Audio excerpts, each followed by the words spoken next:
At least 1 or 2 cases at least ऐसे patients आते हैं जिनका पूरा किडनी फेल हो गया है, स्टोन अलोन, उनको किडनी निकालने की भी ज़रूरत पड़ती है। किडनी गेट्स ब्लोटेड, किडनी में स्वेलिंग आ रही है, the urine is not getting drained up properly, stagnation of urine है किडनी में, उसे हाइड्रोनेफ्रोसिस बोलते हैं। हाइड्रोनेफ्रोसिस इफ गेट्स इन्फेक्टेड वो किडनी को काफ़ी रैपिडली डैमेज कर देता है। इंडिया में बड़ा कॉमन है। Both the genders don't take it very seriously. तो यूरिन इन्फेक्शंस भी होते हैं and they don't take proper care कि हम कहाँ पर जा रहे हैं, किस तरह का वॉशरूम यूज कर रहे हैं। लेडीज का दे have a high chances of developing UTI because of diabetes, constipation, overweight, hygiene is poor, public toilet use कर रहे हैं, वेस्टर्न टॉयलेट, सो वो उस केस में चांसेस और बढ़ जाते हैं। जो रेड मीट है वो theoretically it has got more oxalate uric acid, so it can form stones. अभी तक ऑन एन एवरेज आपने कितने ऑपरेशंस करे या सर्जरीज करे हो? महीने के 60, 70, 100 सर्जरीज भी हो जाती हैं, तो आई थिंक 8-10 हज़ार ऑपरेशन भी इजीली हो गए हैं। You try to increase your salt intake more than say 2 to 3 gram, then you will have problems like kidney stones, blood pressure, stroke, heart attack, all these problems will arise. This citric acid fruits are must. Body के जो extra salts रहते हैं उसको neutralise करते हैं, urine में जो acid रहता है, एसिडिक पीएच रहता है, उसको न्यूट्रलाइज करते हैं, तो it keeps the kidneys healthy. अभी सडनली एक वर्ड आया है लैक्टोज फ्री डाइट्स, से डेयरी प्रोडक्ट्स को अवॉइड करने के फायदे होते हैं कि नुकसान होता है? It's a very big myth, no milk is a bad policy. Kidney failures बहुत कॉमन हो चुका है। या you are absolute right, kidney failure cases बढ़ रहे हैं, बट एक जो मोस्ट कॉमनली रहता है कि पैरों में स्वेलिंग आने लगती है, फेस में पफीनेस, काफ़ी बार हेडेक रहता है, ब्लड प्रेशर बहुत हाई है। ये all this things are gross indicators के you may be developing kidney failure. Kidney failure के लिए सॉल्यूशंस क्या हैं? Kidney transplantation is good. Donor safety is a prime importance. As far as donor is concern absolutely safe है, recipients में 90% results हैं। And सबसे important question. Hello and welcome back to my channel. हमने कुछ episodes पहले doctor से बात करी थी कि हम अपनी स्किन और हेयर का ध्यान कैसे दें। वैसे ही सबसे इम्पॉर्टेंट चीज़ और होती है हमारी बॉडी में जो कि इंटरनली हमें हील और ग्रो करने में हेल्प करती है, जो है किडनी। अब होता यह है कि किडनी स्टोन्स या किडनी ट्रांसप्लांटेशन, इन सब बातों को लेकर बहुत सारे मिथ्स हमारे आसपास घूमते रहते हैं। उन्हीं सारे मिथ्स को बर्स्ट करने के लिए आज हमने डॉक्टर यूसुफ को इन्वाइट करा है हमारे चैनल पर, ताकि हम उनसे कुछ डिस्कस करें और समझें कि बेसिकली ये सारी प्रॉब्लम्स होती कैसे है और इनके ट्रीटमेंट्स क्या क्या ईजिली अवेलेबल हैं। Because having a healthier lifestyle is the only dream हमें देखना चाहिए। So Dr. Yusuf, सबसे पहले I would request you to introduce yourself to my audience. Then we'll start our discussion. Myself, Dr. Yusuf Saifi. I'm a consultant urologist and kidney transplant surgeon at Vishesh Jupiter Hospital, Indore. I'm also associated with other hospitals like Medicare Hospital, Indore. I'm also a visiting consultant at Mumbai. I visit Saifi Hospital once in fortnight or so. So basically जो आपने terms बोली, let's just discuss on those terms. आपने बोला urologist, तो सबसे पहले I want you to explain, मतलब audience को अपन हिंदी में डिस्कस करते हैं, तो आप ऑडियंस को प्लीज एक्सप्लेन करिए कि what is it. So urologist they primarily deal with kidney related problem. Like kidney का जो सर्जिकल प्रॉब्लम्स रहता है, like which can be cured by surgery, like kidney stones हैं, किडनी कैंसर हैं, kidney transplant है, दूसरे लाइक और other urinary problem like prostate problem in mens, all those problems जिन का like we can help the patients by doing surgery, वो they like all this problem like come under the gamut of urologist. Okay, और nephrology? Nephrology, they deal with the medical problems of kidney, like kidney failure, need requiring medicines, dialysis, all those problems are dealt with nephrologist.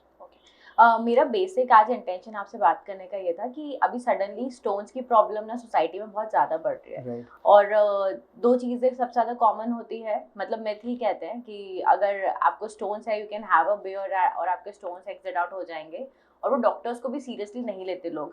And on the contradictory, लोग operation के डर से भी बहुत time तक ये stone वाली problem को रखे रहते हैं और जाते ही नहीं डॉक्टर्स के पास, डर लगता है ऑपरेशन के नाम पर। तो ये do you face the same thing कि अभी आपके आसपास सोसाइटी में आपको दिख रहा है कि स्टोन्स की प्रॉब्लम बढ़ी है?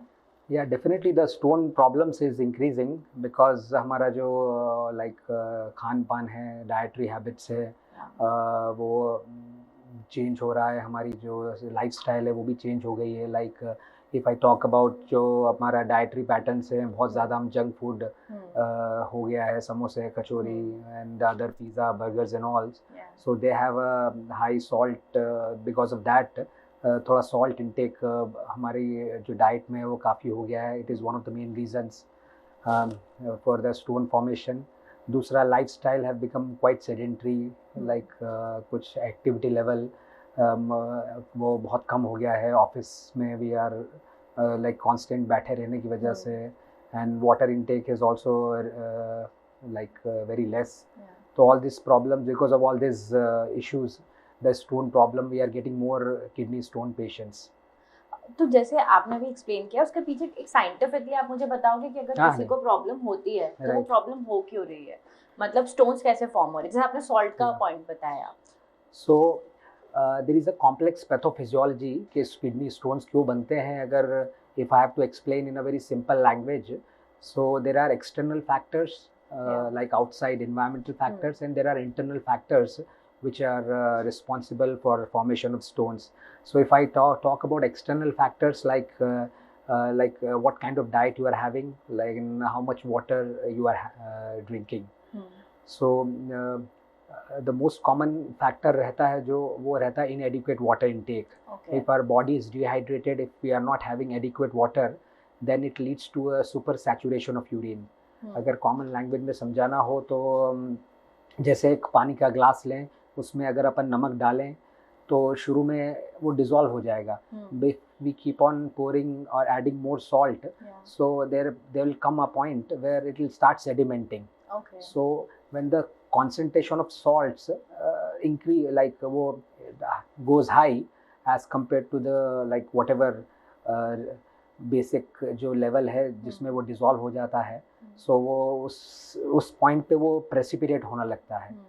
So the same thing happens in the body. If we are not consuming adequate water and liquids, the salt which is coming from diet, and internally also the some of the salts are liver forms or kidney excretes, those salts and minerals, they start getting accumulated in the kidney, and gradually they take the shape of a stone. Right. जैसे और दूसरा question, does really beer helps in breaking down these stones? It is a very big myth, और बाकी पीने वालों को तो बहाना चाहिए पीने का. So basically this I would say why this myth arose. I think basically beer has a diuretic chemical in it. Diuretic means which increases the formation of urine. Like in fact tea also has a diuresis. Coffee पीने के बाद, T चाय पीने के बाद भी थोड़ा urine ज़्यादा बनता है.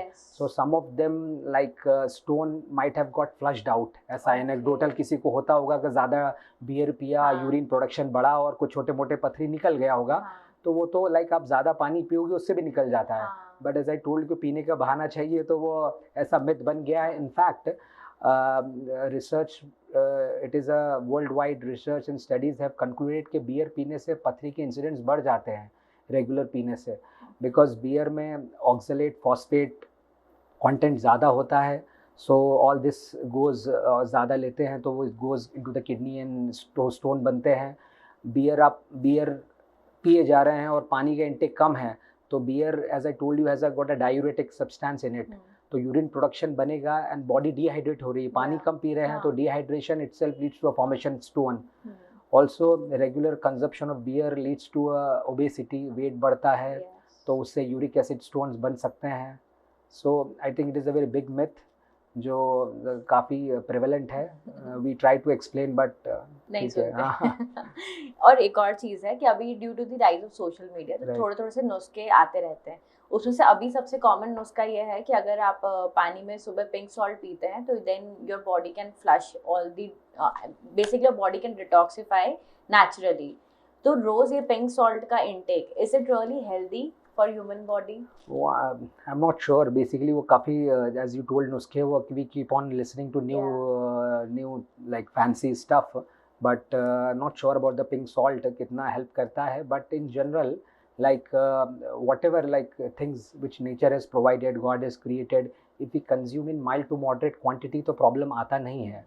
हो सकता है benefit हो pink salt का, but if we are trying to consume a lot of thing और water intake कम है, तो सॉल्ट कंटेंट बॉडी में बढ़ेगा और वो like it will cause, like, in fact, if you talk from a dietitian perspective, they would call it white poison. So but I think limit, like as per the like जो भी latest science है, 2 to 3 gram of salt is recommended. If you try to increase your salt intake more than say 2 to 3 gram, then you will have problems like kidney stones, blood pressure, stroke, heart attack. All these problems will arise because of extra salt intake. Like जो खाना तो normal खाना है, वैसा नहीं कि फीका बिल्कुल परहेज वाला खाना है, बट अगर आप एक्स्ट्रा सॉल्ट डालेंगे एग्जांपल सैलड्स में, लेमनेड में या इस सब में, तो वो दूसरा समोसे कचौरी अपना इंदौरी स्नैक्स, नमकीन है, पोहे हैं, इन सब में whatever we use it, वो बहुत ज़्यादा ऐड ऑन हो जाता है. So if you are consuming lot of junk food, processed food has also salt as a preservative, process food, frozen food, तो उस में काफ़ी सॉल्ट एक्स्ट्रा चला जाता है, तो वो अवॉइड करना है. दूसरा, यू टॉक्ड अबाउट द क्या फैक्टर्स रहते हैं, एक इंटरनल फैक्टर्स होता है. समटाइम्स डाइट इज़ नॉर्मल, फिर भी बहुत सारे पेशेंट्स आते हैं, बोलते हैं हम तो बिल्कुल सादा खाना खाते हैं, वो नॉन वेज नहीं खाते, पालक नहीं खाते, whatever the foods which are blame for stone formation, उनको भी स्टोन बन जाते हैं. लाइक वो are have ideal lifestyle, like exercise भी करते हैं और लाइक बैलेंस डाइट लेते हैं, बट स्टिल उनको स्टोन बन जाते हैं because it is because of our internal factors. जो बॉडी का फिजियोलॉजी है या जेनेटिक मेकअप है, so even if we are taking normal salt in the diet, but कभी कभी like 50-60% of the oxalate which is the main culprit in forming stone, वो अपना किसी some of the genetic makeup या physiology ऐसा है कि बॉडी में लीवर ज़्यादा बनाता है, ऑक्सलेट, या फिर किडनी में वो सॉल्ट्स ज़्यादा फिल्टर होते हैं. सो वो फिल्टर होके फिर किडनी के जो पाइपलाइन है उसमें वो प्रेसिपिटेट होने लगते हैं, एक्यूमुलेट होने लगते हैं. तो लाइक वो बॉडी का फिजियोलॉजी, जस्ट लाइक किसी को एलर्जी है तो वो थोड़ा बहुत भी डस्ट पोलन से उसको होगी एलर्जी, तो it is like a body का तासीर है कि होगा किसी को, भले आपका लाइफस्टाइल अच्छा है और बाकी some of them are very poor lifestyle, but फिर भी they are able to get away with it. नहीं हो पा रहा, लाइक वाटर इनटेक नहीं है, बहुत ऐसा है, फिर भी तो everybody is born with some body physiology. उनका हो सकता है लीवर इज़ फेवरेबल, किडनी का जो फिल्ट्रेशन प्रोसेस है वो अच्छा है, तो कि सॉल्ट्स या लीवर में ज़्यादा बन नहीं रहे हैं. So that's how it. But if you have a tendency, अगर डिटेक्ट होती है कि आपको है, then it requires a lifelong precautions. जैसे एलर्जी है तो उनको एलर्जी रिलेटेड प्रिकॉशंस लेने पड़ते हैं कि इससे एक्सपोज ना हो. If we are diagnosed with kidney stones, then it requires precautions. अभी तक on an average आपने कितने ऑपरेशंस करे होंगे या सर्जरीज करी होगी? Like after some point of time, every surgeon will stop counting, and I am especially, I am not a man of numbers के like उसको we want to market it के 5,000 10,000 ऑपरेशन किए हैं, but I am in this field for last 15 years. Like MBBS 2003 में से हुआ. I was fortunate to get medical education from some of the premier colleges in India. So MBBS 2003 में किया, 2007 में masters in surgery किया, and then since then I moved into the urology field, like kidney related. So like 2007 से 2024, so I think 15 years, and by being in a by virtue of having worked in high volume centers, like महीने के 60-70-100 surgeries भी हो जाती हैं, तो I think 8-10 हज़ार operation easily हो गए हैं without exaggerating. But what is more important in this numbers, I think we are able to provide treatment, like we are able to do justice to our work, we are able to provide best treatment as per the international standard. We don't have our special like indigenous way of operating. Whatever the international guidelines are, I was fortunate to be able to various centers of excellence, I would say all over the world, like in Delhi, then Ahmedabad, have few international fellowships in UK, London, then Japan. I've been to other places, South Korea, China, तो थोड़ा common language में घाट का पानी पिया हुआ है. So सारी घाट same थी कि अलग अलग थी? Because all the countries like Korea है, वहाँ का style is different. Definitely, like every country has, like some of the Indians have more like stone, I would say kidney stones. US में, like UK में, and then the other countries have more of cancers because of their diet, and So I was yeah. thinking they eat lot of fiber, so शायद उनको stones नहीं होते हैं और India में fiber element कम है हाँ तो इंडोज अपना जो एज आई टोल्ड यू मसाला वाला नमक हाँ। ये सब सॉल्ट इंटेक ज़्यादा है वहाँ पे they have more of a fat diet genetics elements also है सो उनको मल्टीपल फैक्टर्स से they have more cancers all kinds of cancers besides the kidney and prostate cancer. Prostate cancer is very common in the Western world. So वो अलग अलग countries में अलग अलग exposure मिला which helped in getting an overall exposure in my urology science. So you तो got the experience, but अगर अब अपन countries को break करते हैं, let's talk about India. India में आपने जितने surgeries करी है, जितने भी patients आप मिले हो, तो उनमें क्या आपने common factor देखा है जिसके कारण उन्हें kidney stones हुए हो?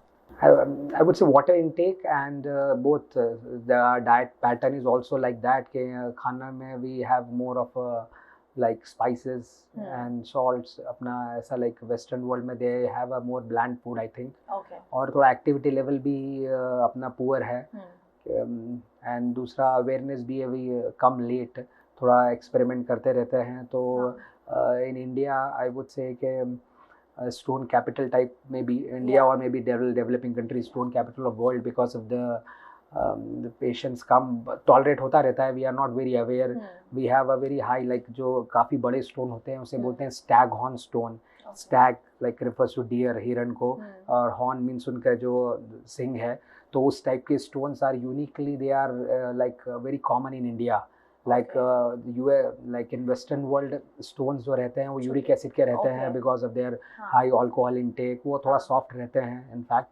but India have a जो salt intake और जो pattern है fluid intake कम है तो we have a more of a oxalate stones calcium oxalate stones precisely so वो बहुत hard रहते हैं and lot of patients comes in a 25 mm 50 mm Stag horn shape like पूरा किडनी को occupy कर लेते हैं किडनी के मतलब मुझे एक क्वेश्चन सोच के मतलब आप आंसर कर रहे हो उससे मुझे शॉक लगा क्या पेशेंट को रियलाइज नहीं होता है कि उन्हें प्रॉब्लम हो रही है sometimes what happens is it might be this big right if like stag horn stones तो लाइक मैंने कहा ना 40-50 mm का पूरा लाइक पूरा they replace like kidney is occupied full of stones तो what happens is sometimes small stones causes more problem मैं हमेशा पेशेंट को ऐसा कॉमन लैंग्वेज में थोड़ा कोरिलेट करने के लिए उनको इजी रहो लाइक छोटी पथरी अगर पाइपलाइन में अटक जाए घर में वॉशरूम में है या वॉश बेसिन में तो वो इमीडिएटली पूरा they would be stagnation clogging हो जाता है तो वो किडनी में भी सेम फिनोमेना हैपन्स अगर छोटी पथरी है वो पाइपलाइन में आके अटक जाती है तो बहुत ज़्यादा पेन करती है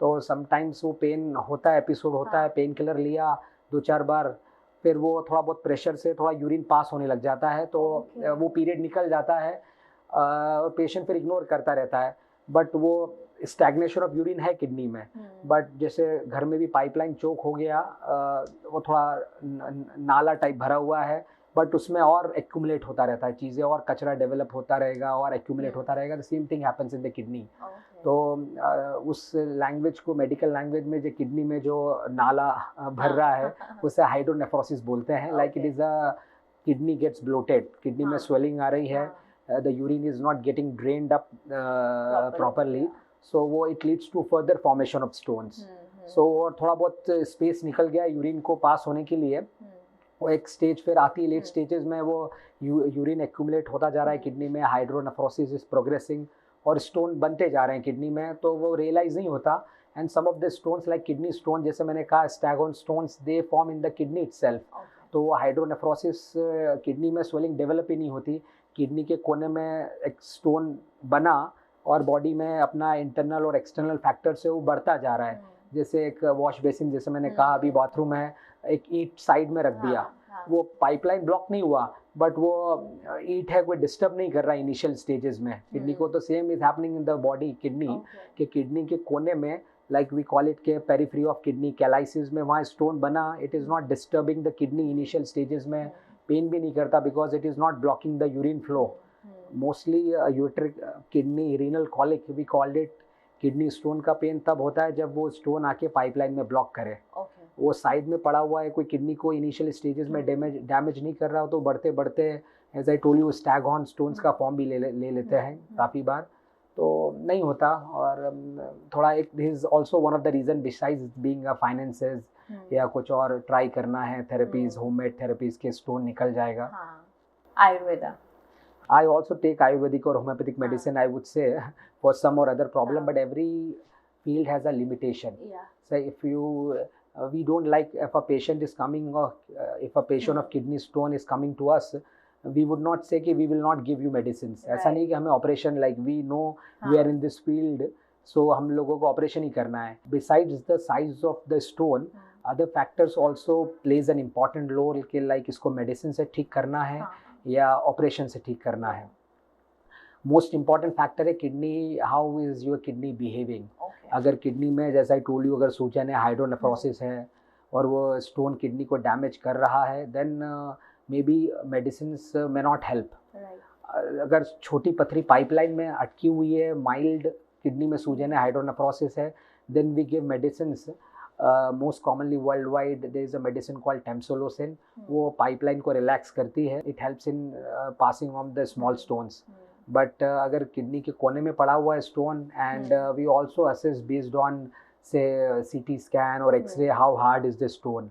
लाइक CT स्कैन करवाते हैं, अगर उसमें पता लगता है कि स्टोन की डेंसिटी बहुत ज़्यादा है, डेंसिटी एक हाउंसफिल यूनिट में मेजर होती है, अगर पता लगता है कि वो 1000 से ऊपर है, 1200 है, 1500 है, that means it is a very hard stones, unlikely to get dissolved with any medicines, be it allopathic, Ayurvedic, homeopathic. It is like scientifically we try to approach the problem rather than, or like we try to explain कि आपको try करना है. We don't want to scare the patient कि नहीं kidney fail हो जाएगी, रातों रात नहीं कराओगे तो ऑपरेशन. अगर ज़्यादा किडनी में डैमेज नहीं हुआ, हाइड्रोनेफ्रोसिस नहीं है, stones are not very hard. So if you want to try homemade therapies or whatever you try, you can try. But if there is a hydronephrosis, significant hydronephrosis, and potentially which can damage the kidney, यहाँ तक कि some of them come with क्योंकि kidney में वो block हो गया है, as I told you ना, नाला भर गया है, उसमें कभी कभार इन्फेक्शन हो जाता है. जैसे वॉशरूम में if we do not flush, if there is a acute stagnation of urine or whatever, it will start stinking. Germs will come. The same phenomena happens in the kidney. Hydronephrosis, if gets infected, then it is called a pyonephrosis. वो kidney को काफ़ी rapidly damage कर देता है. तो some of the times India में बड़ा common है कि patients are coming very late, और वो अंदर से ही स्टोन ने किडनी को डैमेज कर दिया, लाइक पायोनेफ्रोसिस ने किडनी फेल कर दिया. तो लाइक आई वुड से once in a month every urologist at least 1 or 2 cases at least I would say, वो ऐसे पेशेंट्स आते हैं जिनका पूरा किडनी फेल हो गया है. Stone alone, stone removal will not going to help. खाली पथरी निकालने से किडनी निकालना पड़ता है एज पर, बिकॉज अगर पथरी निकालेंगे तो वो पूरा जो पस है किडनी में वो निकलेगा नहीं. वो बार बार इन्फेक्शन करता रहेगा, यूरिनरी ट्रैक इन्फेक्शन करेगा, बुखार आता रहेगा. तो उनको किडनी निकालने की भी ज़रूरत पड़ती है. ऐसा like there would be no difference opinion, like we have the various CT scans. एक होता है किडनी का फंक्शन असेस करने के लिए DTPA स्कैन. वो इट गिव्स एन आइडिया कि how much your kidney is functioning. अगर उसमें आता है kidney is not functioning, like से 5-10% ही काम कर रही है, तो वो खाली स्टोन निकालने से उसका प्रॉब्लम सॉल्व नहीं होगा. We'll thoroughly explain the patient. जैसे आपने बताया इंटरनेशनली प्रॉब्लम सबसे ज़्यादा कैंसर की है, किडनी कैंसर से रिलेटेड, और इंडिया में स्टोन से रिलेटेड ज़्यादा है. साथ ही साथ when you try to explain the patients, तो उनमें एक्सेप्ट करने की कैपेसिटी कितनी होती है India versus international market? So obviously since वहाँ पे the awareness patients, like in the Western world, patients are quite educated. They like to read and they like to search about the things. So and they don't like to ignore. So they come in a very initial stages. There is a regular screening program also, like they have a annual health checkup after some age, say 25-30 executive health checkup. So the things get detected, kidney stones, kidney cancer gets detected in early stage. So वो थोड़ा like they get treatment in early stage. और कितने chances, अगर मैं जैसे आपके पास visit कर रही हूँ and I am on the stage 1 of kidney stones, मतलब बहुत ही छोटा सा स्टोन है, मुझे सिर्फ दर्द हो रहा है, तो कितने चांसेस है कि हम हमारी लाइफस्टाइल को इम्प्रूव करके, अच्छी डाइट लेकर, और जो आप मेडिसिन रिकमेंड करते हैं उससे ये सब चीज़ों को इम्प्रूव कर सकते हैं? हो सकता है. आई टोल्ड यू कि छोटे स्टोन से 5-6 mm, 8 mm कोई ऐसा कट ऑफ नहीं है कि 10 mm, कुछ व्हाटएवर 5-6-7 mm, 8 mm के स्टोन्स हैं, तो it is not causing any damage to kidney. They are lying in the side of the kidney या कुछ ऐसा हाइड्रोनेफ्रोसिस नहीं कर रहे हैं, तो वो वी आस्क द पेशेंट से, वो काफ़ी बार टाइम लिमिट पूछते हैं कितने टाइम तक, तो ऐसा frankly if they are getting regular follow up 2-3 महीने तक, 6 महीने तक भी, I think they can try whatever means they want to try. और होता है recovery?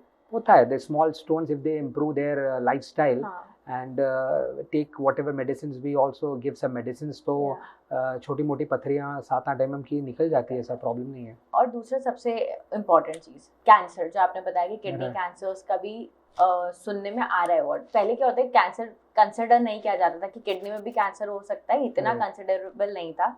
You being in the field was aware about it. तो अभी इंडिया में भी थोड़ा सा राइज हुआ है कि is that normal? Definitely the rising in India is also like the awareness is increasing, people are getting regular health checkups, तो both of these reasons are mainly responsible for rising kidney cancer। होते थे ऐसा dietary pattern exclusively, we can't blame it for genetics and dietary pattern, but India में क्योंकि वो like kidney cancer के basically क्या रहते हैं symptoms, एक रहता है most like जो blood in urine रहता है, but that comes in advanced stages when the cancer has grown in size and it's spread to the urinary pipeline, कि वहाँ वो blood urine आने लगता है, so वो in fact advanced stage में आता है।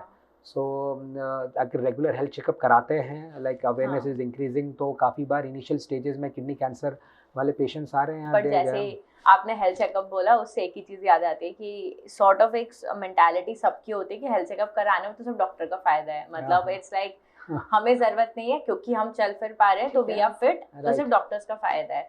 So technically what do you suggest कि अगर कोई भी इंसान है उसको कितने टाइम में एक हेल्थ चेकअप कराना चाहिए? लाइक ऐसा, लाइक वी डोंट आस्क के सभी लाइक बच्चे हैं, but there is a limit after 40 years of age। Body like all cancers, जो majority of specially kidney cancer, prostate cancer, उनका इंसिडेंस दे डेवलप आफ्टर 40-50। बच्चों में भी किडनी कैंसर डेवलप होते हैं, बट उसमें कोई गाइडलाइन नहीं है कि रेगुलर चेकअप करवाओ। बट आफ्टर से 40-50 years of age, you at least require a regular health checkup, basic checkup, after couple of years, annually नहीं तो कम से कम 2-4-5 साल में चेकअप करवाना चाहिए। अगर आप स्पेशली आपको सिम्टम्स हो रहे हैं, पेट में दर्द हो रहा है, ब्लड इन यूरिन आ रहा है, तो फिर करवाना चाहिए, भले डॉक्टर्स का फ़ायदा हो या ना हो, because if detected early then things are quite can be dealt quite economically also, if we are talking about finances, और easily प्रॉब्लम को दूर किया जा सकता है। Kidney cancer I would say is one of the, अगर suppose किस्मत में लिखा है कैंसर होना, kidney cancer is one of the good cancers to have it, अगर होना ही है तो, because treatment is I would say simple है। It is a chemo resistant tumour, chemotherapy काम भी नहीं करती, एंड कीमोथेरेपी इसलिए दी भी नहीं जाती इसमें। Radiation, it is a radio resistant tumour, तो radiation also does not help. So if you have a difficult चीज है, हाँ नहीं, but surgery like some of the tumors like say lung cancer हैं और prostate cancer हैं, ovarian cancer है, they require a multimodality approach। सब कुछ देना पड़ता है, कीमोथेरेपी का बहुत डर लगता है लोगों को कि they will lose weight, बाल चले जाएंगे, ये सब है, तो इसमें मोस्टली सर्जिकल ट्रीटमेंट सफाइसेस, लाइक उससे काम हो जाता है। स्पेशली अगर छोटा ट्यूमर है 2-4-5 सेंटीमीटर का, तो किडनी निकालने का भी ज़रूरत नहीं है, खाली वो पोर्शन जो ट्यूमर वाला है वो निकालो, और like that is the end of the like treatment. Mostly थोड़ा फॉलोअप 2-4 साल कर सकते हैं कि वापस अराइज तो नहीं आ रहा। और अगर बड़ा कैंसर है, बहुत बड़ा ट्यूमर है which is replacing the whole kidney, like जो लेट स्टेजेस में आते हैं, तो किडनी लाइक वो ट्यूमर के साथ किडनी भी निकालना पड़ता है, but as long as the other kidney is okay, तो कोई लाइफ इज नॉर्मल, लाइक आपको किडनी रिलेटेड या कैंसर रिलेटेड प्रॉब्लम आएगा नहीं। रेगुलर चेकअप कराना है कि by chance there are some chances के in the initial 5 years recurrence हो सकता है, तो रेगुलर चेकअप कराते हैं, तो उसकी अलग कुछ मेडिसिन आ गई हैं which is called target therapy और immune therapy, which can help in dealing अगर रिकरेंस होता है तो। मेरा एक बात है कि जो हमारी ऑडियंस है वो ये भी सोच रही है हम इतना सारा किडनी पे बात क्यों कर रहे हैं। सो एक आम जनता के लाइक अगर छोटा बच्चा है, अगर उसको तो इतना ही बताया जाता है कि kidney is an important part of your body, it helps you to urinate, right, इतना ही पढ़ाया जाता है स्कूल में। So as a doctor how would you define कि किडनी की इम्पोर्टेंस इन बॉडी क्या है, ताकि सबको समझ में आए कि why are we discussing this topic. Kidney का जो मोस्ट इम्पॉर्टेंट फंक्शन तो है, जैसा लाइक यू टोल्ड फिल्ट्रेशन करना है, लाइक यूरिन बनाती है, बट यूरिन बनता है बाय लाइक किडनी जो बॉडी में जो भी एक्स्ट्रा टॉक्सिन्स या केमिकल्स मिनरल्स जो बनते हैं हमारे मेटाबॉलिज्म से, वो किडनी के द्वारा बाहर निकलते हैं, like they kidney excretes all extra chemical like say blood urea, creatinine and all these chemicals into the urine and they get excreted out, वो बाहर निकल जाते हैं। तो I would say कि वो हमारे खून को फिल्टर करने का काम करती है किडनी। ठीक है, एक ये काम रहता है प्राइमरली। दूसरा एक multiple other functions of kidney is also there, like kidney से एक हार्मोन सिक्रीट होता है लाइक एरिथ्रोपोइटिन, सो वो हीमोग्लोबिन लाइक खून बनाने में हेल्प करता है। तो साथ में जो और भी चीज़ें हैं बॉडी में, एसिड बेस बैलेंस को किडनी मेंटेन करती है। एक स्पेसिफिक पीएच रहता है अपने बॉडी का, ब्लड का, वो पीएच पे बॉडी फंक्शन करती है, तो वो kidney tightly regulates that pH. Also calcium balance का काम करती है, लाइक हमारी बॉडी में कितना ब्लड में कैल्शियम रहे, कितना बोन्स में रहे, वो एक बैलेंस किडनी करती है। और दूसरा blood pressure regulation also is a very important function of kidney. अगर किडनी प्रॉपरली काम नहीं कर रही तो ब्लड प्रेशर की प्रॉब्लम आने लगती है। So basically kidney has got very complex multiple functions, so इसलिए उसका ध्यान रखना बहुत ज़रूरी है। और मतलब ऐसा मान सकते हैं कि अगर आपकी बॉडी को प्रॉपरली चाहते हो कि प्रॉपरली सर्वाइव करे तो किडनी का स्वस्थ होना बहुत ज़रूरी है। So every organ has its own role. So मतलब तब भी अभी भी किसी को, आई एग्री कि सबके इक्वल रोल्स होते हैं, सभी चीज़ें इम्पोर्टेंट है, बट तब भी सबसे मेजर रोल यही होता है कि you can not stay away for long from a washroom. So if some body part is helping in that, तो आपको उसका ध्यान रखना जरूरी है। आपके हिसाब से नॉर्मली इंडिया में अगर हम देखें या आसपास के लोग क्या चीज़ इग्नोर कर देते हैं जिसके कारण ये सारी प्रॉब्लम्स लीड होती है, like apart from not drinking proper water या नॉट टेकिंग डाइट, इसके अलावा आपको क्या लगता है कि कौन सी ऐसी चीज़ें जो हमेशा मिस आउट हो जाती है?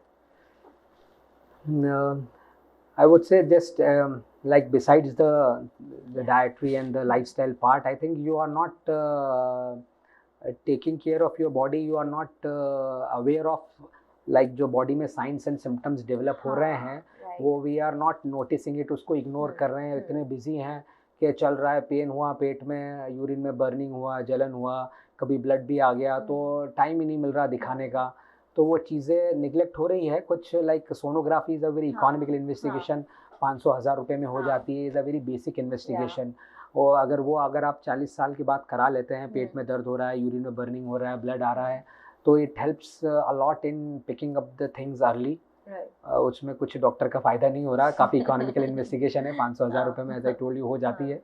तो बहुत कॉम्प्लेक्स इन्वेस्टिगेशन भी नहीं कराना है, जैसे हार्ट के प्रॉब्लम के लिए एंजियोग्राफी कराना है, ये कराना है, basic things. Sonography is a basic screening modality, उसी से ही काफ़ी हद तक चीज़ें सेंसिटिव इनफ सोनोग्राफी। और आपके हिसाब से दोनों जेंडर्स, मेल या फीमेल में देखें तो दोनों के बेसिक सिम्टम्स सेम ही रहते हैं? मोस्टली सेम है। Pathology I am not sure, kidney stones क्या कैंसर का कुछ significant difference I am not able to recall, कितना माइनरी डिफरेंस होगा लाइक मेल फीमेल में। Kidney urine infection, kidney infections are more commonly in female because of their makeup, कि थोड़ा both the anal canal and the urinary tract they are close by, so urinary infection is more common in female. But otherwise symptoms wise I think similar ही है। So यहाँ पे भी patriarchy आ गई, हाँ।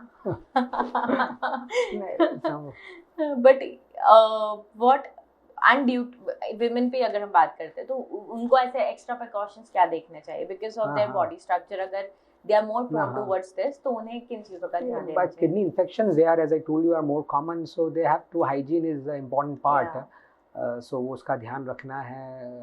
Like, I would like to elaborate on this. मतलब ऐसा होता है कि people, even anybody, both the genders don't take it very seriously. तो यूरिन इन्फेक्शंस भी होते हैं and they don't take proper care कि हम कहाँ पर जा रहे हैं, किस तरह का वॉशरूम यूज कर रहे हैं, और उसके सेकेंडरी इफेक्ट्स क्या होंगे, they are not aware about it. थोड़ा सा ब्रीफ आप उसमें भी कर सकते हैं कि वो चीज़ की क्या इंपॉर्टेंस है।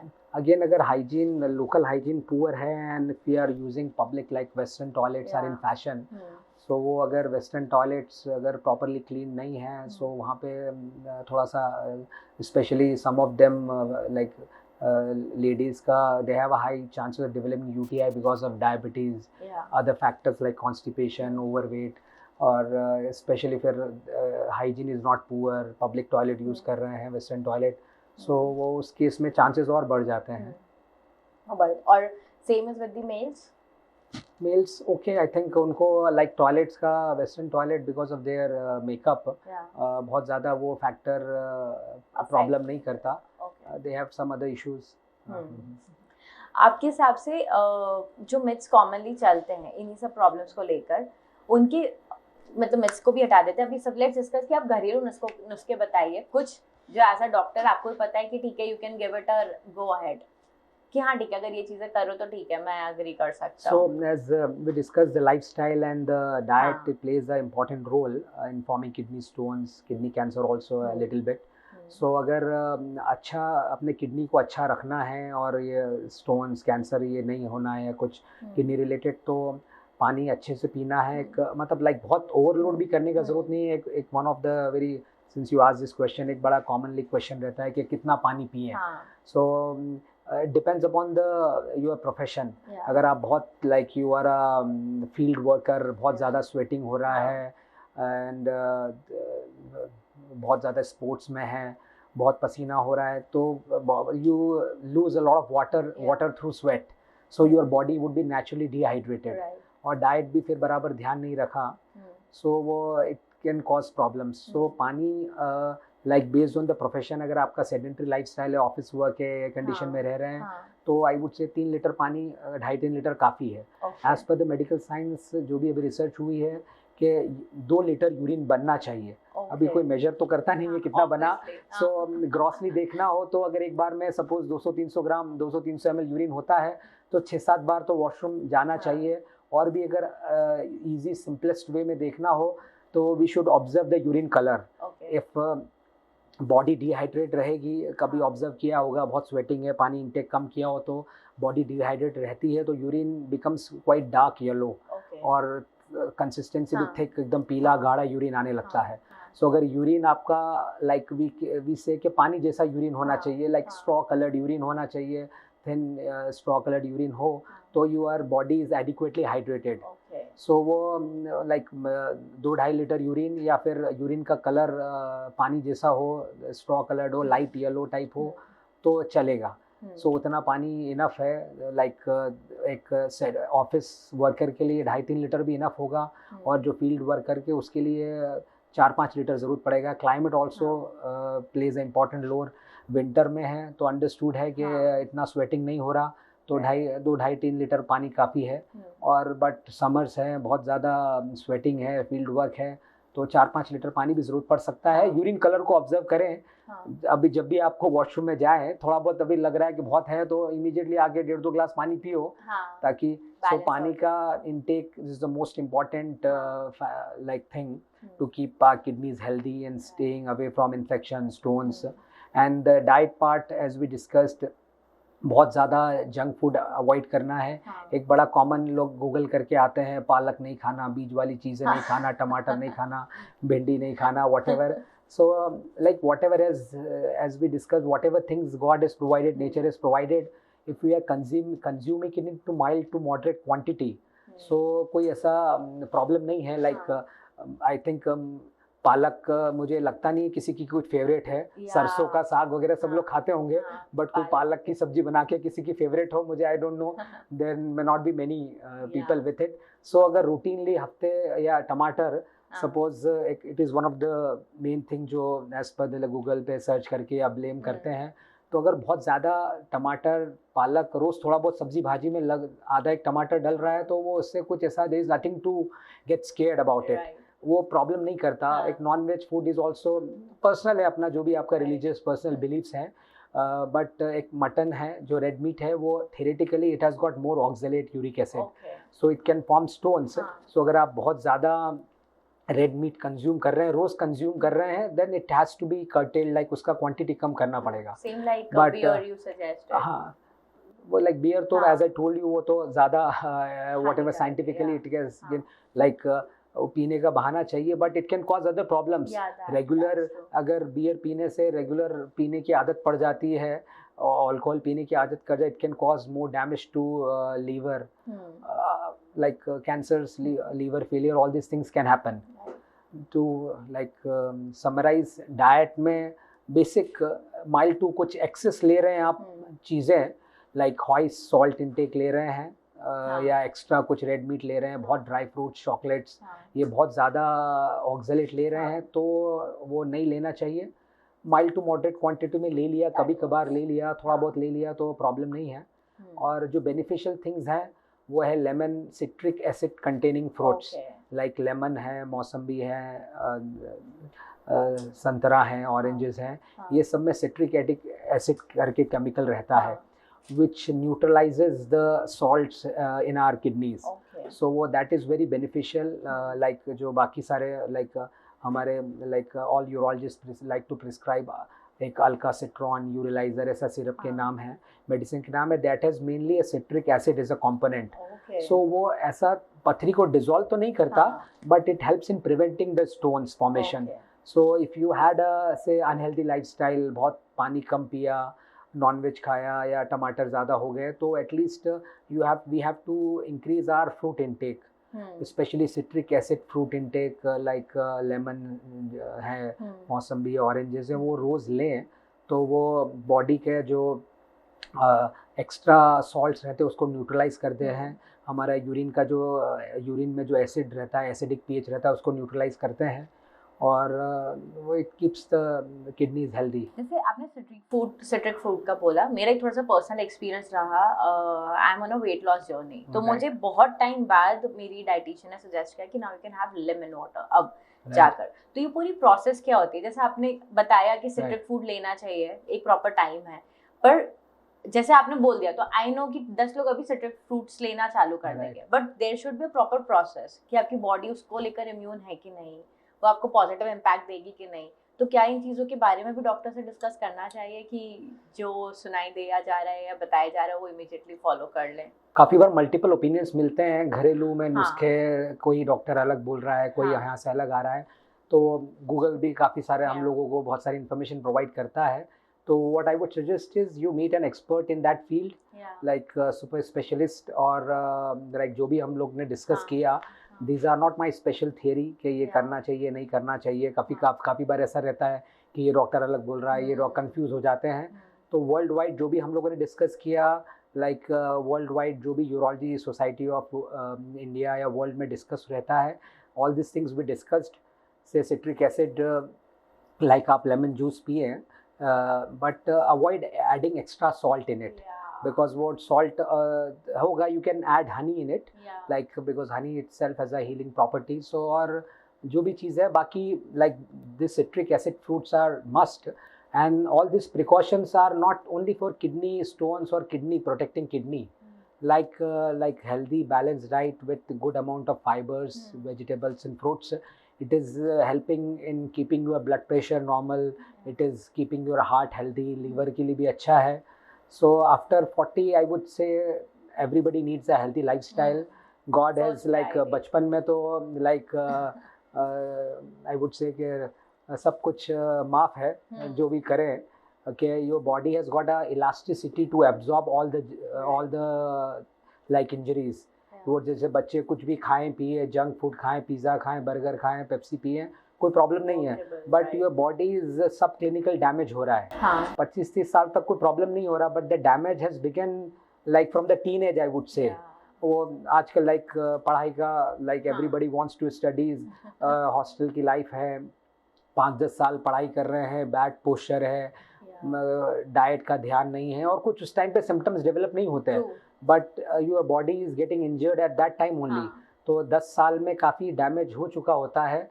फिर वो लाइक 30 साल तक उसके साइंस एंड सिम्टम्स दिखने लगते हैं, and if you don't take care of it, next 5-10 साल में ध्यान नहीं रखा, तो 40-45 साल तक इरिवर्सिबल स्टेजेस में चला जाता है.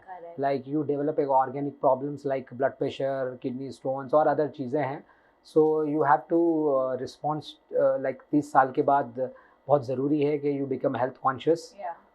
ऐसा लाइक परहेज वाला या साधु संतों वाला जीवन भी नहीं है कि कुछ हाथ ही नहीं लगाना है कुछ भी किसी चीज़ों को भी, बट लाइक हेल्दी लाइफस्टाइल भी साथ साथ में हर रोज तो पॉसिबल नहीं है, understood, everybody can't have like balance diet हर रोज ही, बट आई वुड से 4-5 दिन वीक के या साल के 150-200 डेज उसको तो ट्राई करना चाहिए कि कुछ थोड़ा ध्यान रखे बॉडी का। कभी कभार 1 or 2 days in a week या महीने में 2-4 दिन ब्रेक हुआ, पार्टी हुआ, कुछ हुआ, उस टाइम पे ले लिया चलेगा कुछ भी, जंक फूड या वट एवर जो भी चीज़ें हैं, बट आई थिंक थोड़ा 70-80% of the time in a week और month we have to try to follow a good life style after say 30-40 years of age.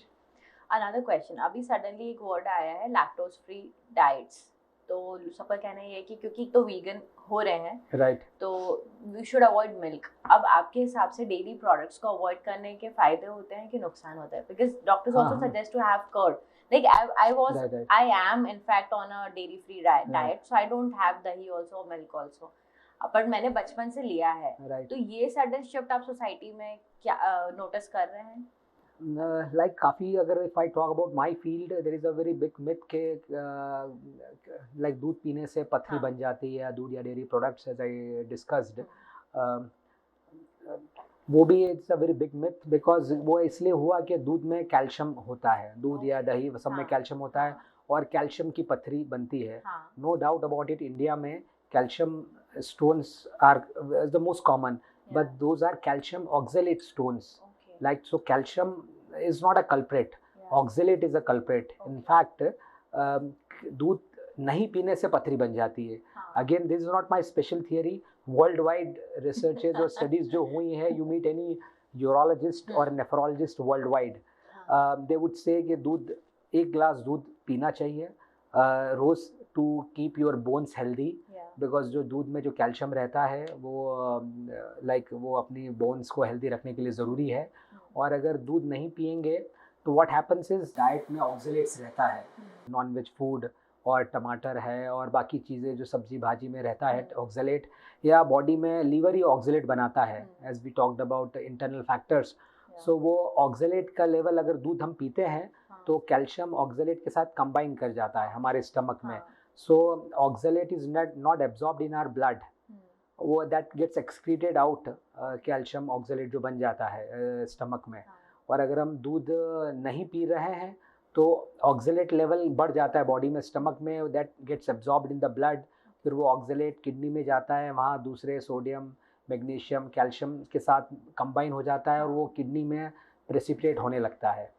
So no milk is a bad policy, like एक glass milk में what, बाकी वो vegan वगैरह वो तो personal preferences है, but एक glass 1 glass of milk or curd, all these things are beneficial for like at least kidneys and bones are concerned, वो तो रखना चाहिए। पर जैसे आपने लॉजिक एक्सप्लेन करा वो सेम लॉजिक है कि not to have an added salt वाला ही लॉजिक भी इम्पोर्टेंट है टू फॉलो। कैल्शियम अगर लेंगे तो वो कैल्शियम टैबलेट भी एक बार काफ़ी बार रहता है कि कैल्शियम टैबलेट, मुझे किडनी स्टोन्स हैं तो मेरी बोन्स वीक है, डॉक्टर ने मुझे प्रिस्क्राइब किया है कैल्शियम टैबलेट्स लूँ कि ना लूँ। 500 to 1 gram of calcium is the ideal body requirement.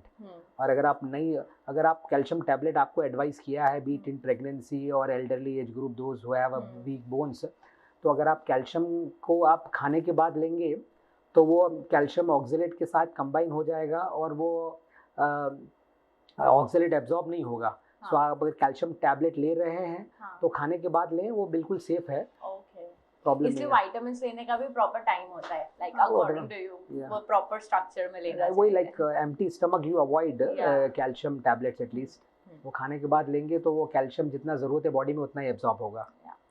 सो अभी हमने थोड़ा सा ओवरव्यू तो समझा, let's come to the next level of the podcast. यहाँ पे आई वांट टू नो कि what attracted you towards this field, because being a doctor is not easy. अभी जैसे आपने बोला कि कम से कम आपने 8 से 10 हज़ार लोगों का ऑपरेशन करा है, so वो अगर करा है तो you might have met more number of people, तो वो इंडस्ट्री में आना and suddenly it is not so secure industry, ऐसा नहीं है कि it is an industry right, तो but इतना secure नहीं है, तो what attracted you, आपको क्या लगा कि मुझे डॉक्टर ही बनना चाहिए? Like doctor initially तो it was my parents dream, like when I was in school they wanted like रहता है कि बच्चों का डॉक्टर बने, consider It is like a noble profession. Yeah. But when I started thinking about it, I thought it is like, besides your passion and work, it is a place where literally work is a worship. Yeah. If you properly do your work, then like besides being like you are being paid off for your work, like साथ साथ में you are able to साथ साथ में service भी हो रही है, human, like you are able to touch human lives, and you are able to help them when they need, their bodies, they are not well. So that was the main factor. Like we are able to touch lives of the public patients. And coming to the surgeon, I think surgeon, it is a more of a gratifying medicine. Like it is a, besides being a very exciting adventurous field where you are able to, like thoda personally you feel gratification. Thoda surgical, it's like a art. Besides being a science, it is a form of art. Surgery mein, like we get a sometimes instant gratification. Some of the patients comes with instant like बहुत severe pain है, kidney stones का relieve नहीं हो रहा medicine से, you take out the stones, a patient will get a instant gratification. Surgery में भी like some of the cancers का, काफ़ी सारे कैंसर्स का ट्रीटमेंट सर्जरी से होता है. तो वो आपने सर्जरी किया एंड पेशेंट इज़ क्योर्ड, तो वो थोड़ा जो ग्रेटिफिकेशन मिलता है besides being exciting feel, like वो काफ़ी अनपैरेलल्ड है और बहुत अच्छा लगता है. इसलिए thought of being a surgeon. So how, what is one day in a surgeons life? क्योंकि हम लोगों के हिसाब से तो हमने कबीर सिंह देखी है और हमने वो सर्जन भी देखा है. So is it the same और कितना डिफरेंस होता है? Like how is your day? Like day, what happens, all the surgical training is a very rigorous training. बहुत like initial phase 8-10 साल का, if you want to do justice to our patients, so after MBBS 8-10 साल तक बहुत in terms of because we have to be very precise. There is no margin of error. अगर करना है बराबर से, like one wrong step may cause like problem in recovery or like complication, death तक हो सकता है. So वो to be able to achieve that precision, it requires a long marathon training. Like 8-10 साल तक you have to work in big high volume centers to be able to refine your skills. You have understood the science कि ऐसे करते हैं, but as I told you, it is an art. वो आपको काम करते, कोई भी फील्ड हो, रियाज करना है. So आपको, and you can't play with रियाज, तो आप घर बैठे बाकी में कर लेते हैं, but इसमें we can't practice on patients. Like so आपको, you have to work in high volume centers so that you learn the proper things, और एक step wise आपका ट्रेनिंग हो रहा है, और जिससे थोड़ा लर्निंग कर्व रिड्यूस हो जाता है. And like I was fortunate, like I am 45, like काफ़ी बार डिफ़िकल्ट रहता है to be able to justify के पेशेंट्स को भी लगे लाइक बाल भी बहुत ज़्यादा सफ़ेद हुए नहीं अभी जस्ट होना शुरू हुए हैं.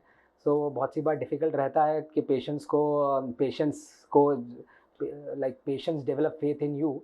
But like by being able, I was able to work in very big centers, और सभी तरह के cases kidney related problem के, like I was in Ahmedabad.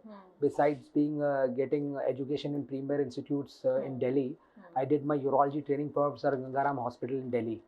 So from 2008 to 2011 I was in like a urology training. Then when I finished my basic and advanced training, I wanted a good amount of experience, so I went to Ahmedabad. There is a big center which is called Institute of Kidney Disease and Research Science, or Gujarat Transplant of University, which is called now. So it is one of the very big centers in a public setup. Where every day there are approximately 10 operation theater dedicated and running every day for kidney surgery. Like rose 30-40 operation kidney related field के होते थे. And especially Ahmedabad caters population like from Madhya Pradesh, Rajasthan and Gujarat, Saurashtra region, where there are a lot of kidney patients, and being a public setup वहाँ volume बहुत ज़्यादा था work का.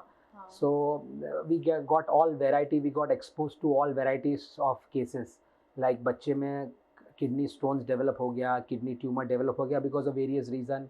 बच्चा हो बड़ा हो, लाइक कोई भी प्रॉब्लम हो साथ में, high risk cases are there, like कुछ साथ में डायबिटीज़ है, heart is not functioning right, kidney stone 5-7 mm की पथरी है, 40-50 mm की पथरी है, स्टैगॉन स्टोन्स हैं.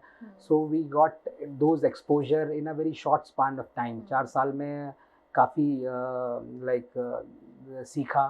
बीच में I got a international fellowship, some of the fellowship because of being I was able to publish and present some of our research work in national and international platforms.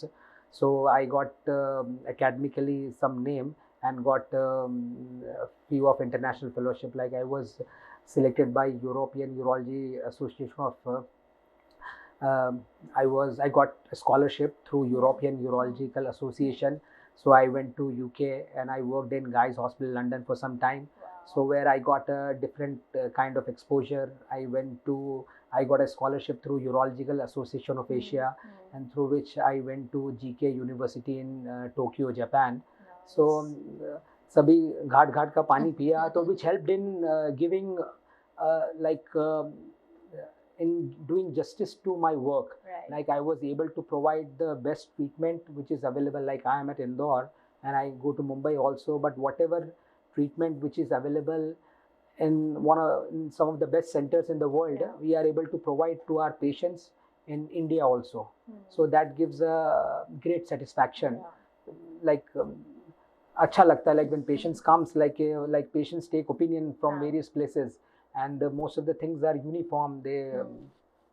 It is comfortable.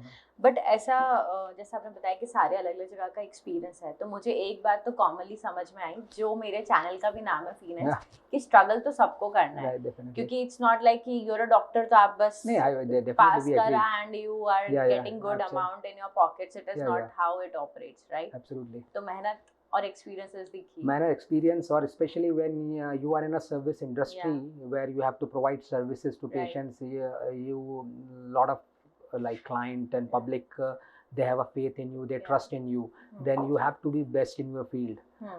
Like it is not about like surviving in the market, to be able to do justice to a work, to be able to like help public and satisfy them. You have to be best in the field, and that requires structured training and passion and consistency. Absolutely. That is another common factor. Okay, now third part of the podcast, कि जो हमने discuss करा, जितनी भी सारी problems का overview discuss करा है, because it is a very vast topic, so we must have superficially explain कर सकते हैं. What are the basic treatments any patient can come to you and get अगर उन्हें ये प्रॉब्लम्स? आप मुझे एक बार कैटेगरी ऑफ द प्रॉब्लम के साथ आप मुझे सॉल्यूशंस बताइए या ट्रीटमेंट्स बताइए. So I'll take your initial first question जो आपका था कि why you became a doctor and surgeon, उसी से I'll continue. Like I came to the urology because it has a minimally invasive surgical technique is a term which came say 10-15 years back. Like initially surgery ऐसा होता था, operations ऐसे होते थे where doctor used to cut open, जो भी करना है common language में चीरा देना या लगाना, तो काफ़ी बार चीर फाड़ करना, सुन के भी डर लगता था. It was a very brutal and mutilating surgery, like काफ़ी कटपिट होता था. But 15-20 साल से minimally invasive surgery का concept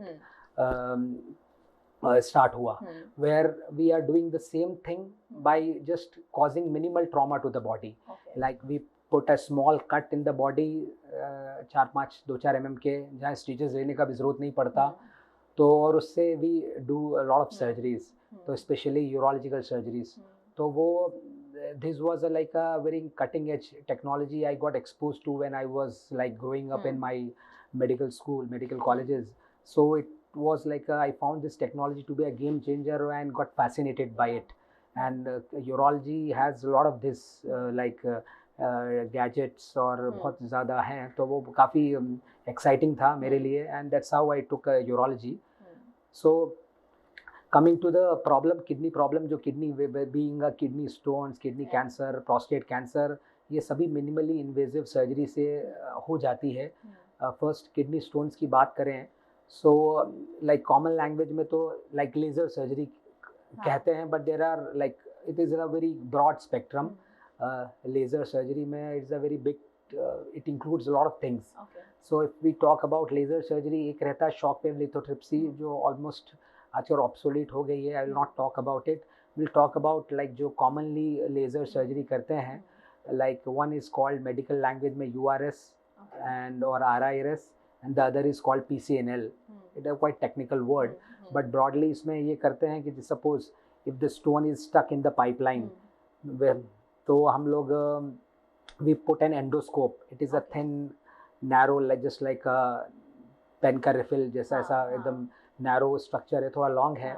We put in the urine passage, natural urine passage रहता है मेल फीमेल में.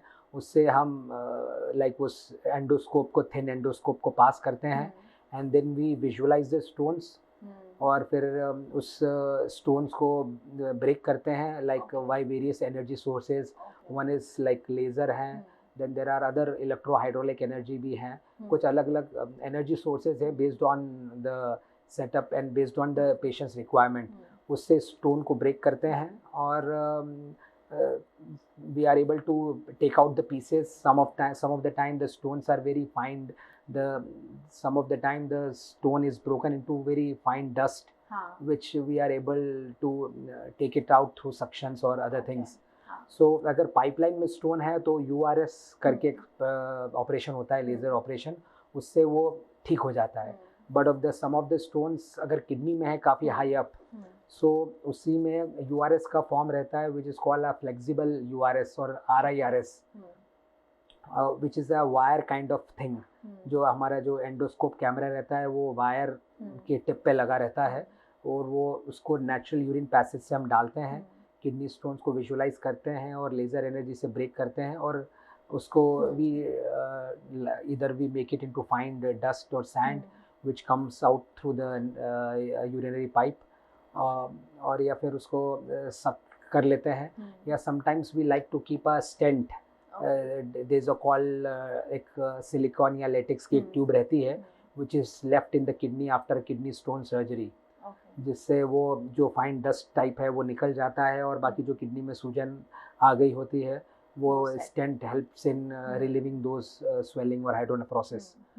एक there is another form of surgery which is called PCNL, जो like India में because a lot of Indian patients comes in a late stage है, stag on stone है, 25-30-40 mm के stones है, where we can't go completely, we can't clear the stone completely through urine passage.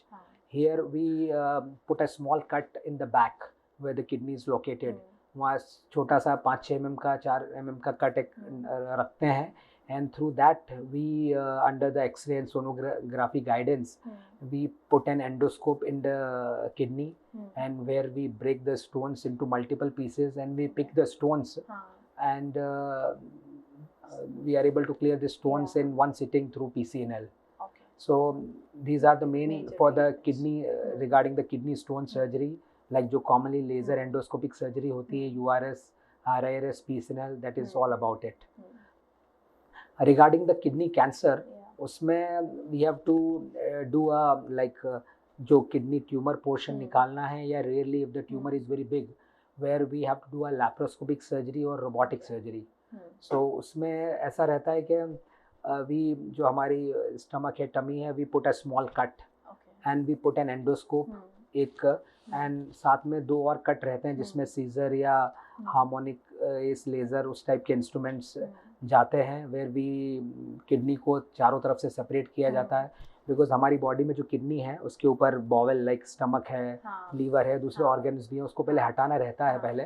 तो पहले kidney को या tumour को निकालने के लिए काफ़ी बड़ा चीरा लगता था, like because kidney situated quite high up in our body. थोड़ा portion I would say chest में रहता है, थोड़ा पोर्शन स्टमक में रहता है, तो से कभी we don't count our stitches, but 10-15 inch का चीरा लगता है, 25-30 टाँके आते थे एक ज़माने में. But now the things have surgery have become quite refined, like से कैमराज और एंडोस्कोप्स और दूसरा लॉन्ग इंस्ट्रूमेंट्स डालते हैं, सीजर या laser kind of, where we separate the kidney from all around, और उसकी जो नसें रहती है उसको special clip kind of thing आती है, उससे हम उसको बांधते हैं, और उससे किडनी सेपरेट हो जाती है. फिर छोटा सा एक कट रखते हैं लोअर एब्डोमेन में, so that it is the scar is hidden under the undergarments, और sort of like appendix sort of incision रखता है अपेंडिक्स सर्जरी के लिए जो लगता है। और किडनी का ब्रेथ रहता है से 3 इंचेस और सॉर्ट ऑफ 2-3 इंच के इंसिजन से we are able to take out the tumour और kidney. If it is like kidney में पस पड़ गया है और किडनी ट्यूमर कम्प्लीटली किडनी को ऑक्यूपाई कर गया रहता है, तो we are able to take out the kidney through that small incision. And the beauty of all this laser or endoscopic or laparoscopic or robotic surgery is that patients, first of all, ये तो anesthesia में रहती है, pain free रहता है, but importantly post op recovery is also quite fast. Patients invariably they hardly require any painkiller. They are able to get out of their bed. Even after doing a kidney cancer surgery, they are able to get out of their bed after 24 hours. और maximum 48 to 72 hours में kidney stones वाले patients तो वो 12 to 24 hours में घर चले जाते हैं, बिकॉज एक ही काफ़ी बार तो नेचुरल यूरिन पैसेज से ही हो जाता है, और ये अगर छोटा सा पीसीएल के लिए कट लगा उसमें स्टिच भी नहीं आता, तो they invariably are back home within 12 to 24 hours and they are able to get back to their work also within couple of days. And regarding kidney cancer का surgery भी वो laparoscopic या robotic वे में होता है, तो patient 24 hours में they are able to walk and take their normal diet after 24 to 48 hours, और 2-4 दिन में ही वो लाइक नॉर्मल वर्क करना शुरू कर सकते हैं easily. They do it. We have a feedback of our patients, like we I am not trying to exaggerate the recovery process. It is a basically I think this technology has revolutionized this technology have revolutionized the like medicines, the like art of surgery. So wo kafi like it is exciting for doctors and surgeons, laparoscopic and robotic surgery, and for patients in terms of recovery wo kafi like a magic kind of के magic type है, right? और total operation में on an average कितना time लगता है आपको? Depending upon the patient situation, like stones हैं, like I would say minimum half an hour तो लगेगा, थोड़ा बहुत ऐसे हाफ एन आवर से, लाइक स्टोन्स बड़ा है तो 1-1.5 घंटे ऑब्वियसली लगेगा। वो the same about the kidney cancer है। So I would say by and large I would say in 1 or 2 hours I think most of the things are done in as far as the kidney surgery is concerned. And सबसे important question, elephant in the room always, खर्चा कितना आता है on an average? मतलब my question is like every society, मतलब every person from the society is accessible towards it? Depends upon the like there are various setups available. So just like any other product, you will have a wide what kind of service you want based on financial conditions. You can get the treatment. ऐसा नहीं है कि बहुत ही expensive है. Only elite classes would be able to afford all these fancy treatments. But by and large, I would say laser surgery for kidney stones, अगर वो depending upon छोटा मोटा स्टोन है पाइपलाइन में अटका हुआ है, इट कैन स्टार्ट फ्रॉम से 25-30,000 sort of, because basically the main cost is all these technologies are quite high end technologies and they have a shelf life. ऐसा नहीं जैसे मोबाइल का है, कैमरा है वो ब्रेकेबल रहता है, तो वो भी बहुत जो गैजेट्स हैं दे आर वेरी डेलिकेट, वो 1-2 साल में ब्रेक हो जाते हैं या थोड़ा आउटडेटेड हो जाते हैं, उसका विजन कम हो जाता है, तो the hospital has to keep on updating itself. So उसका कॉस्ट है मेजर फैक्टर, और अपडेट भी करना रहता है बिकॉज टेक्नोलॉजी बहुत फास्ट अपडेट होती रहती है, and to be able to give best to patients वो technology needs to be updated. So by and large starts from 25 to 30,000 based on patient's requirement. उसको प्राइवेट रूम में रहना है, कौन सी हॉस्पिटल में जाना है, बेसिक हॉस्पिटल में जाना है, या सॉर्ट ऑफ 4-5 स्टार सर्विसेज भी चाहिए in terms of nursing care, in terms of other things. So it can range like it can go as high as say 1 lakh 2 lakh easily. जैसे हम ट्रीटमेंट्स की बात कर रहे हैं, उसी में कॉमनली अभी कॉमन हो गया है, पहले कॉमन नहीं था. किडनी फेलियर्स बहुत कॉमन हो चुका है. किडनी ट्रांसप्लांटेशन भी लोग थोड़ा नॉर्मली बात कर रहे हैं क्योंकि वो भी केसेस राइज हुए हैं. तो is it good, kidney transplantation is good, और फिर किडनी फेलियर के लिए सॉल्यूशंस क्या हैं? या you are absolutely right, kidney failure cases बढ़ रहे हैं. एग्जैक्ट कॉज तो डिफिकल्ट है, but I would say our food is contaminated, like pollution, every kind of pollution we are getting exposed to. So all this like khana contaminated hai, we are not getting pure things, so that may be a factor. बाकी कुछ infections, बहुत weird infections develop हो रहे हैं which they spread into the kidney fast, and we are getting young patients, बच्चों में भी kidney failure के process, kidney cases बढ़ रहे हैं. Kidney failure एक vast cases हैं, ऐसा नहीं कि किडनी फेलियर हो गया तो रिवर्स नहीं होता. डिपेंड्स अपॉन कौन सी स्टेज में हो, क्या कॉज है, और तो उसके अकॉर्डिंगली रहता है. मोस्ट कॉमनली किडनी फेलियर का पता कैसे लगता है, एक जो सिम्टम्स रहते हैं किडनी फेलियर के, लाइक यूरिन प्रोडक्शन कभी कभी कम हो जाता है, but sometimes normal urine production रहता है. बट एक जो मोस्ट कॉमनली रहता है कि पैरों में स्वेलिंग आने लगती है, फेस में puffiness, like when you get up in the morning face पे स्वेलिंग रहेगी. काफ़ी बार हेडेक रहता है, नॉन स्पेसिफिक बहुत हेडेक है, बीपी ब्लड प्रेशर बहुत हाई है. ये all this things are gross indicators के you may be developing kidney failure. और राइट टाइम पे डिटेक्ट हो जाता है तो डॉक्टर्स के पास जाते हैं, वो सोनोग्राफी कराएंगे. एक ब्लड का टेस्ट होता है, ब्लड यूरिया क्रिएटिनिन. तो अगर क्रिएटिनिन का लेवल, ब्लड यूरिया के लेवल हाई आता है तो उससे पता लगता है कि किडनी फेलियर आपको डेवलप हो रहा है. और अगर काफ़ी लेट आए हैं जिसमें क्रिएटिनिन बहुत ज़्यादा हो गया है, ऐसा कोई कट ऑफ नहीं है, बट से 8, 10, 15, 20 ऐसा क्रिएटिनिन लेवल हो गया है, सो वो it is like you are in a, और बाकी सोनोग्राफी और बाकी चीज़ों से पता लगता है कि आपको लास्ट स्टेज है which is called CKD5, like and stage kidney disease develop हो गई है. सो तो उसका ट्रीटमेंट कराना रहता है. काफ़ी बार मोस्ट कॉमनली जो पेशेंट्स का डिमांड करते हैं कि लाइक जो इसका जो एज पर the medical science treatment available है, if you are having end stage kidney disease, तो उसमें डायलिसिस एक is one of the treatment. जो dialysis like basically kidney failure develop हो गया है तो आपका जो एज वी डिस्कस के ब्लड फिल्टर नहीं हो रहा, so all the extra toxins, extra water that your body needs to excrete, वो बॉडी में डेवलप हो रहा है, एक्यूमुलेट हो रहा है ब्लड में. लाइक ब्लड यूरिया बढ़ रहा है, क्रिएटिनिन बढ़ रहा है, वाटर लाइक बॉडी के अंदर फ्लूइड लेवल बढ़ रहा है. तो उससे लाइक आपको सिम्टम्स डेवलप होने लगते हैं, सांस में दिक्कत होने लगती है, अगर वो एक्स्ट्रा पानी लंग्स में डेवलप हो रहा है, हार्ट में जम रहा है, या फिर पैरों में स्वेलिंग आ रही है. सो उस केस के अंदर आपको डायलिसिस करवाना पड़ता है अगर एंड स्टेज डिसीज है. तो dialysis is basically a machine which filters the body. Your kidneys are not able to filter the blood, so that function is being taken is being done by through machines. वो करवाना पड़ता है. Kidney तो 24 घंटे काम करती है, dialysis 24 घंटे तो पॉसिबल नहीं है, but once in a week और 2-3 times in a week patients अगर किडनी फेलियर हैं, लास्ट स्टेज है, तो वो फिल्टर करवाना पड़ता है. पेशेंट्स का काफ़ी बार डिमांड रहता है डायलिसिस का, बहुत ही लाइक एक फोबिया हो गया है कि डायलिसिस कराएंगे, सस्टेन नहीं करेंगे, whether they will be able to make it or not. But again it is a very big myth. वो dialysis itself is not a problem.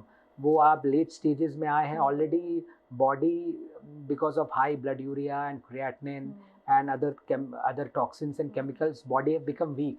आपका हार्ट वीक हो गया, लंग वीक हो गया है पूरा 1-2 साल में, तो वो already your body is a week. और ऐसा कोई मैजिक मेडिसिन कोई भी थेरेपी में नहीं है.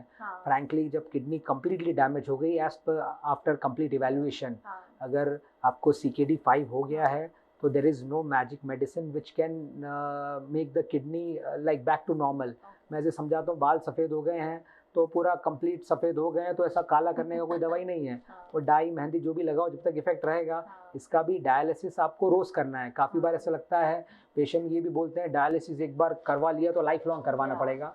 अलग अलग है. कभी कभी कुछ ट्रांजिएंट किडनी फेलियर डेवलप होता है, उनमें 1-2 डायलिसिस से काम चल जाता है. But if you have got CKD5 है, ऑल इन्वेस्टिगेशन रिवील कि आपकी किडनी पूरी तरह फेल हो गई है, तो definitely you will require life long dialysis. उसका बिकॉज किडनी 24 घंटे काम कर रही है, your body, your blood needs to get filtered every time. तो आपको हफ्ते में 2-3 बार डायलिसिस कराना पड़ेगा. और डायलिसिस ऐसा कुछ डायलिसिस पर से, डायलिसिस की वजह से आपको बॉडी को डैमेज नहीं हो रहा. वो बॉडी को डैमेज तो काफ़ी सालों पहले, काफ़ी महीनों पहले हो चुका था किडनी फेलियर की वजह से. तो उसकी वजह से काफ़ी बार बॉडी लाइक जो आपका रैपिड डिट्यूरेशन हो रहा है, वो डायलिसिस कराने के बाद आपकी बॉडी में लाइक बॉडी नहीं हीलिंग नहीं हो रहा, वो डायलिसिस से नहीं, dialysis is not causing problem, वो तो already and stage kidney disease है। तो डायलिसिस तो आपका बॉडी को इम्प्रूव करने के लिए, एक्स्ट्रा टॉक्सिन्स और इम्प्यूरिटीज़ को हटाने के लिए है। साथ साथ में डायलिसिस के साथ में और कुछ मेडिसिन भी जो किडनी का फंक्शंस और होता है, जो हमने डिस्कस किया था, कैल्शियम, हीमोग्लोबिन और भी ब्लड प्रेशर रेगुलेशन, वो 4-5 तरह की और मेडिसिन किडनी पेशेंट्स को लेना पड़ता है। दूसरा जो पेशेंट फॉर्म ऑफ ट्रीटमेंट है besides dialysis, especially young patients हैं, डायलिसिस लाइफ लॉन्ग कराना तो डिफ़िकल्ट है, तो kidney transplantation has been like common world wide. Indore में ही मुंबई में 25, 30, 40 साल से हो रहा है। उसके रिजल्ट्स काफ़ी इम्प्रूव हो गए हैं। पहले ज़माने में किडनी ट्रांसप्लांट होते थे, तो because even if you are taking the kidney from your family member, as per the legal law worldwide and India में only family member can donate the kidney. We are not allowed to purchase the kidney from outside. So अगर आपने भले family member का भी kidney लिया है, after all it is a foreign body, उसको body accept करे, उसके लिए कुछ मेडिसिन देना रहती है। We call it like rejection ना हो किडनी का, तो किडनी का तो वो उसको बॉडी का इम्यूनिटी को स्टेबलाइज करने के लिए मेडिसिन देना रहता है, immunomodulators, which helps in keeping the kidney healthy and safe. तो वो मेडिसिन काफ़ी इम्प्रूव हो गई है। जो अभी किडनी ट्रांसप्लांट के रिजल्ट्स बहुत इम्प्रूव हो गए। Some of the patients come जो 15-20 साल से ट्रांसप्लांट करवा के they are able to lead a normal life. बाकी like 90% results, 90% of the patients are able to do fine. 5-10% में आता है problem, like they are developing recurrent infection, pneumonia, diarrhoea, तो they require treatment accordingly. And like 1-2% में और कुछ lethal complication भी आती है। But as I tell every patient, जो लोग डायलिसिस से या किडनी ट्रांसप्लांट से डरते हैं, like there is no alternative as of now in the medical science. Like अगर हार्ट फेल हो गया या लीवर फेल हो गया, उसमें कोई डायलिसिस भी नहीं होता, but at least there is a form of treatment और results are good. Like say if any treatment modality is able to provide you 80-90% of the results, then it has to be done, and the whole process, whole treatment has become standardized. Like all over world में same policy, same medicine, same follow हो रहे हैं, so वो करवाना चाहिए। दूसरा option भी नहीं है। If you want to survive, unfortunately करवाना है। और काफ़ी बार एक बार किडनी ट्रांसप्लांटेशन में, since we talked about, एक since only family member is allowed to donate the kidney, एक बहुत ही बड़ा फोबिया है कि लाइक दोस्त मैं किडनी दूंगी, सपोज वाइफ तो बेचारी इंडियन सती सावित्री दे देती थी, हस्बैंड की किडनी फेल हो गई तो wife would be able to give kidney without thinking, without asking too many questions. But अगर सपोज भाई बहन या किसी और को देना है, काफ़ी बार by the time other members are married, उनका फैमिली विल अपोज इट, या बहुत सी बार ऐसे ही रहता है, सर्जरी से डर लगता है कि ऑपरेशन कराऊंगा मैं, एक किडनी पर कैसे जिंदा रहूंगी। सो वो we like to tell, like मैं सभी पेशेंट्स को बोलता हूँ, हार्ट भी एक ही है, लीवर भी एक ही है, ब्रेन भी एक ही है, सो उस पर भी आप सर्वाइव करते हो। And God has given the 2 kidneys. आप लाइक 0.1%, लाइक 1000-2000 में से सभी बच्चों में जो हम सोनोग्राफी कराएंगे तो एक आध बच्चे की 100 किडनी मिलेगी। सो कंजेनाइटली सॉलिटरी किडनी और कंजेनाइटली सिंगल किडनी, ये एक नॉर्मल नॉर्मल है। वो 40-50 साल नॉर्मल निकल जाते हैं, और कभी कभार पेट की सोनोग्राफी कराई, गैस का दर्द के लिए पता लगा एक ही किडनी है इतने सालों से। तो एक किडनी से प्रॉब्लम, लाइक ऐसा नहीं है कि आपका एक पैर काट दिया, हाथ काट दिया तो आप हैंडीकैप हो जाएंगे। और अगर कोई किडनी डोनर किडनी देने से पहले उसके 40-50 टेस्ट होते हैं लिटरली, कि वो उसको किडनी देने से कोई हार्म तो नहीं होगा, और उसकी जो दूसरी किडनी है वो उसकी बॉडी के लिए इनफ है, सफिशिएंट है for the rest of the life. तो ये सब चेक से अगर उसको एनओसी मिलता है, अगर वो फिट है, तो ही डॉक्टर्स लाइक उस रिलेटिव का किडनी लेते हैं। Otherwise we even if they like literally beg कि मुझे मैं किडनी देना है, मुझे but be reject. Like say sometimes बच्चों की किडनी फेल हो जाती है, माँ बाप की एज ज़्यादा है, जैसे 60 साल है, उनको डायबिटीज़ है, ब्लड प्रेशर है, सो वो if they are not fit और उनकी किडनीज फिट नहीं है और उनको प्रॉब्लम हो सकता है। Donor safety is a prime importance, कि अगर डोनर को कुछ like those who are donating kidney, उनको 1% भी कॉम्प्लिकेशंस या प्रॉब्लम एक्सेप्टेबल नहीं है, तो वो इवैल्यूएशन करने के बाद ही किडनी ट्रांसप्लांट किया जाता है। तो kidney transplant as far as donor is concern absolutely safe है। रिसिपिएंट में 90% रिजल्ट्स हैं, और बाकी 5-10% में दे हैव टू, अगर कॉम्प्लिकेशन होते हैं तो उसको मैनेज किया जाता है कॉमनली। और आजकल किडनी डोनेशन का प्रोसेस भी अगेन लैप्रोस्कोपिक सर्जरी होने लग गया है। सो जो किडनी डोनेट करता है उसको लिटरली पेन नहीं होता after kidney donation. Their life would be absolutely normal, like 2-3 दिन में डिस्चार्ज हो जाएंगे। और जो भी एग्जांपल, अगर जो most common Indian donors are as we discuss females हैं, वो अपना घर का काम जो भी रूटीन जैसे कॉमन रहता है कि मैं वज़न उठा पाऊंगी, एक्सरसाइज कर पाऊंगी, वो लाइफ नॉर्मल रहता है। बिकॉज हार्डली 3-4 कट आते हैं, बिकॉज वो पूरा the whole process of kidney like removal is done by laparoscopically और रोबोटिक सर्जरीज।